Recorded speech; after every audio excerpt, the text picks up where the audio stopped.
Саламатсыздар ма, құрметті білім алушылар. Алматы қаласы қоғамдық денсаулық сақтау басқармасы жоғары медициналық колледжі Тәжиев Ербол Елғонұлы қазақ тілі әдебиет пәні оқытушысы. Бүгін бізде қазақ әдебиеті сабағы, сабақтың тақырыбы медеу сәрсеке, өмірі мен шығармашылығы, Қаныш Сәтбаев роман эссесі, Сібір шамшырағында деп бастаймыз. Сабақтың жалпы оқу мақсаты автор бейнесін шығармадағы белгілі бір оқиғада көрінісін анықтау, көркем шығармадағы кейіпкерлер жүйесін жинақтау мен даралығын таниды. Сабақтың міндеті шығарманың идеясын композициялық талдау арқылы түсіну, шығармадағы негізгі ойды түсініп бала талдайды. Сабақтың түрі танымдық сіздендіру сабағы. Сабақ барысында студенттер автор бейнесін кең көлемде біледі. Шығармадағы белгілі бір көрініс автор арқылы танытқан бейне даралығын таниды. Шығармадағы басты кейіпкерлер жүйесін талдау жасайды. Сабақтың эпиграфы: өз елінің қара тасығын мақтан ете алмаған, өзге жерінде алтыннан да мақтан жарытпақ емес. Демек, әрбір Қазақстан Республикасы азамат-азаматшасы өз еліне еңбек етіп, өз үлесін қосу керек дамуына.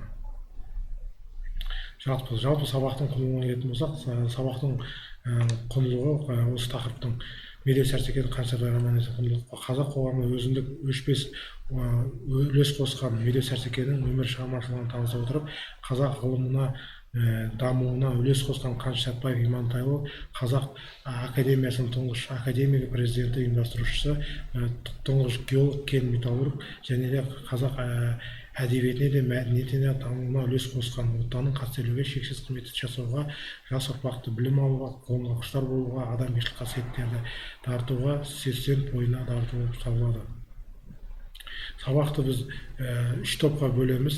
Жүректен жүректі әдісі арқылы бірімізге тілек білдіру арқылы топтағы студенттер 3-ке бөлінеді. Қайрат, ақыл, жүрек арқылы, яғни жақсы жүрек жылы тілектен демекші, бірімізге жылы жүрек жазу тілегімізді айтып, ортамызға айтамыз. Жақсы. Ал енді үйге берген тағдырында Масғұт поэманың өзектілігі және Масғұт поэманың қызыл жемістегі таңдауына негізін аңғарамыз. Байлық пен ақылдан неліктен бас тартты, оқиға қай кезеңде қамтиды, Масғұттың шалдық қарып қалуының оның қандай қасиетін байқадыңдар, қоғамда әйел затының орны қандай, автор әйел затын ерекше бағалайды. Яғни біз осы конверт әдісі арқылы зерттеп, саралап, ойды сипаттап ортаға айтамыз. Енді бүгінгі жаңа сабақтың тақырыбы медеу сәрсеке өмірі мен шығармашылығы. Яғни медеу сәрсеке шығармашылығы 1936 жылы 2 қаңтарда Шығыс Қазақстан облысы Абай ауданы Қайнар ауылында дүниеге келген. Жазушы сол Абыралы Қайнар ауылында мектепті үздік аяқтағаннан кейін емтихансыз, яғни қазіргі Қаныш Сәтбаев атындағы техникалық университетке емтихансыз, яғни оқуға түседі.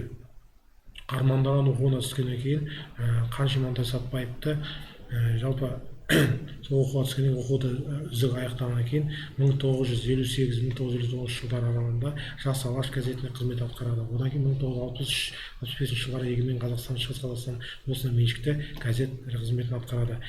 Сонымен бірге медеу сәрсеке Сапаұлы өзінің мына қазақ әдебиетінде өшпес қалдырып, яғни Әлкей Марғұланның ұсынысымен осы кімнің Қаныш Сәтбаевтың, яғни туған жері, балалық шағы, ғылымға қосқан үлесі, зерттеу жалпы 50 жылдай өзінің өмірін алғанын арнаған болатын. Осы несін шығарманы зерттеп, кейін монография ретінде жазған болатын.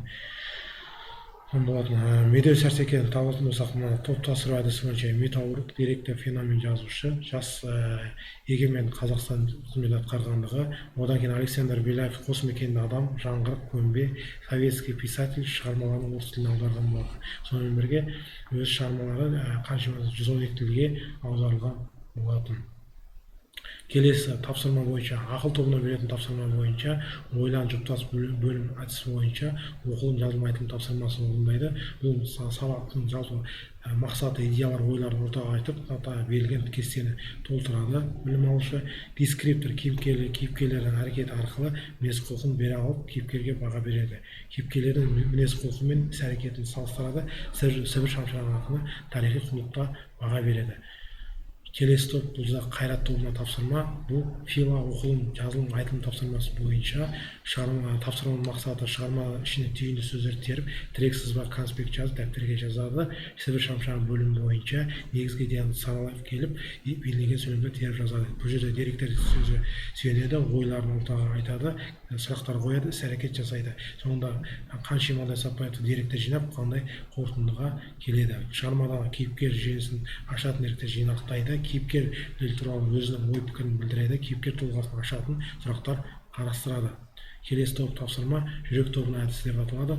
Әдеби шеңбер әдісі, жүйе әдісі бойынша оқылым, жазылым, айтылым тапсырмасы бойынша жеке шеңбер құрып, шығарма бойынша материалды қарастырып іздендіреді. Яғни мүдделес әрекет сібір шамшырағы бөлімі бойынша ұлттық құндылықтарды анықтап, оның кестеге шығармадағы әрекеттер, ұлттық құндылық, шығармадағы мысал, маңызы беретін бағасы. Яғни біз дескриптор шығармадан сюжет кейіпкерлер арқылы дәріптелген ұлттық құндылықтарды анықтайды, шығармаға мысал келтіреді, шығармадағы маңызын шығарма идеясымен байланыстыра отырып түсіндіреді. Автор көтерген мәселелер мен шынайы өмір арасындағы байланыстарды табады.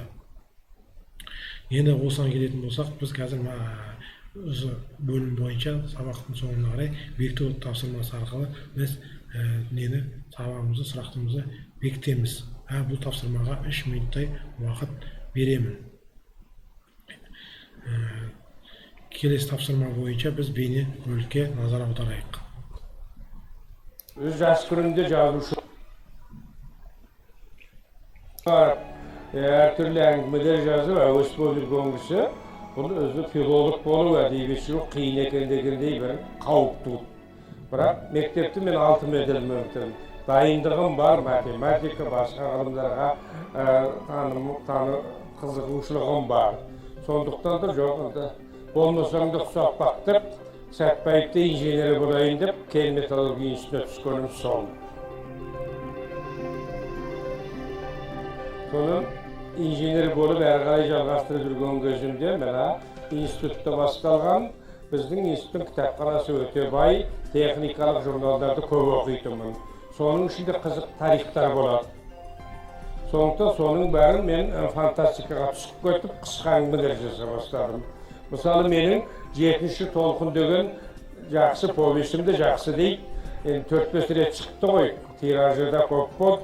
Сондағы басты идея мынау энергияны, қуатты телефон несі сымсыз алысқа беру. Былайша айтқанда осының қалтат телефоны. Ғылым мен техниканың тамаша келешегі қасан тілмен сірестіре жазылса, оқырманды әсіресе жастарды өзіне тарта алмайтын жансыз кітап болар. Медеу олай емес. Ғажайып сәуле атты тұңғыш еңбегін қызықты желге құрып, оқырман назарын баурап алды. Оның тырнақалды еңбегі осымен де құнды. Менің шәкіртім қияли фантастикаға қалам тартып, бізде әзірше өрістемеген жанрға жол салып отыр. Ақжан Машани. Өткір жазушы емеспін. Өзі түсіріп шыққылды. Мен директор жанрдың жазушымын дейін. Демек директор болғандықтан қандай кімді жазбайын, Бөкеті, Бекмағанов еш жерде ешқандай қиял жасамаймын. Тек қана директор рет-ретімен қалап отыр. Ал енді келесі бойынша сабақта меңгерген бойынша білім алушыларды сабақтай рефлексия жасаймын. Яғни сабақта студент толықтай нені қалай түсіндірді, сабақ қалай тұстарын ұнады, ұсынамыз. Одан кейін үй тапсырмасы, шығармадағы алған әсерін өз пікірін қоса отырып, түйінді сөздерін дәптерге жазып келеміз. Медеу Сәрсекеннің өмірі мен шығармашылығына сене отырып, хронологиялық кестені біз толтырамыз. Жақсы балалар, сау болыңыздар.